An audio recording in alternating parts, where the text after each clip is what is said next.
পুরাতন দলের মধ্যে সীমাবদ্ধ থেকে কাউকে বিজয়ী করে আনবে এই সময় শেষ হয়ে এসেছে।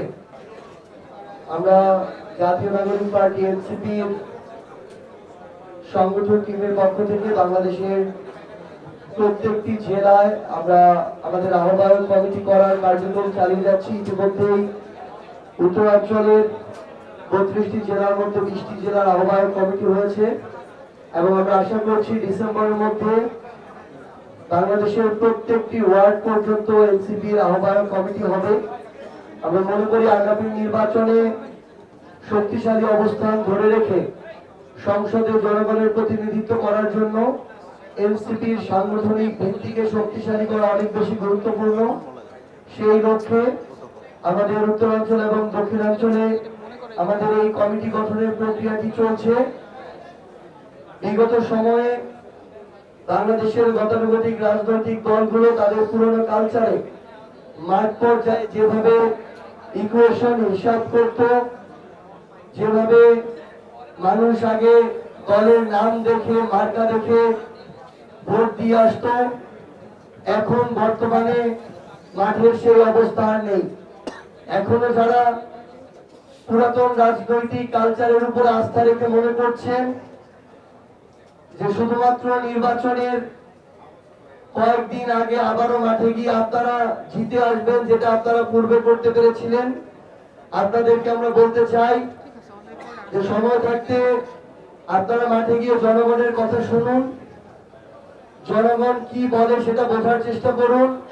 কারণ আপনাদের অনেক স্থানীয় পর্যায়ের নেতা কর্মী হয়তো কোনো একটা জেলায় 5 জন 10 জন মিলে এমন কিছু কার্যক্রম সাধারণ মানুষকে হয়রানি ভোগান্তি শুরু করেছে যে শত শত মানুষের জীবন অতিষ্ঠ হয়ে উঠছে। এগুলোকে পাশ কাটিয়ে আগামীর বাংলাদেশে নির্বাচনের কয়েকদিন আগে মাঠে গিয়ে ভোট পেয়ে জিতে আসার কোনো সম্ভাবনা নেই।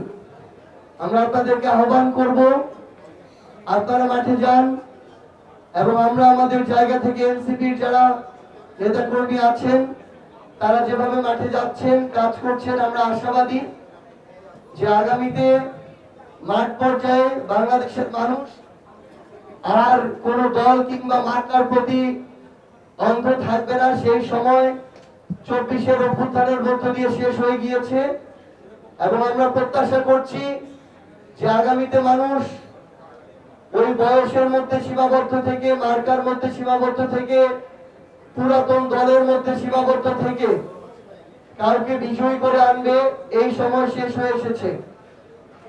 আমরা মনে করি যে মানুষ এখন আর কে কত বড় পরিবারের ছিল, কার রাজনৈতিক ব্যাকগ্রাউন্ড কত বড় ছিল এগুলোর দিকে না তাকিয়ে জনমুখী যারা নেতৃত্ব রয়েছেন তারা তরুণ প্রজন্মের প্রতিনিধি হলেও তাদেরকে সামনে রেখে তাদের উপরে আস্থা রেখে ব্যালট বিপ্লবের মধ্য দিয়ে আগামী সংসদে পাঠাবেন।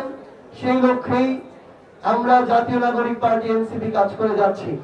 ইনশাআল্লাহ আপনাদের সাথে আবারও দেখা হবে রাজপথে এবং বিজয় হিসেবে সংসদে।